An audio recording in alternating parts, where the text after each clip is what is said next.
Здравствуйте, Прогресс Авто. Краткий обзор мини-трактора Хиномото N179.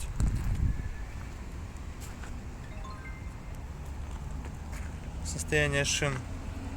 Передняя правая шина заменена на новую. Видно, что она прям новая.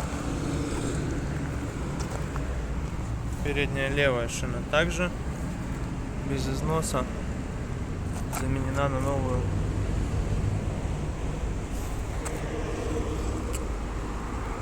Задняя левая шина не новая, но износ минимальный. Состояние хорошее, очень. Сразу покажу трехточку. Гидроцилиндр для регулировки горизонтального наклона. Фреза комплектная с трактором. Состояние ножей отлично видно.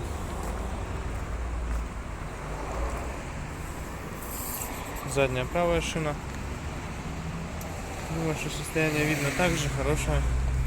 Износ очень небольшой, поэтому по шинам к этому трактору вопросов вообще нет. Место водителя.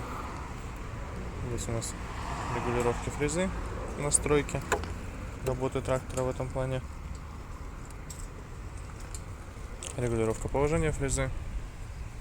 По левой стороне у нас раздаточная коробка, вал отбора мощности и основная коробка переключения передач. Что есть также на приборной панели?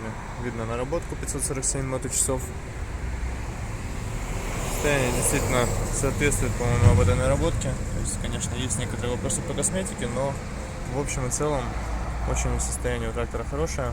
Здесь у нас электронно отключаемый полный привод, кнопка. То есть, опять же, я думаю, что видно, что состояние трактора очень хорошее. И думаю, он понравится тем, кому нужен полноприводный трактор среднего размера, мини-трактор, и сможет выполнить все ваши задачи по огороду. Поэтому приезжайте, смотрите, будем рады все это показать, все о нем рассказать и, конечно, ждать попробовать прокатиться. Такой вот тракторок есть, поэтому всего доброго. Прогресс Авто, ждем вас.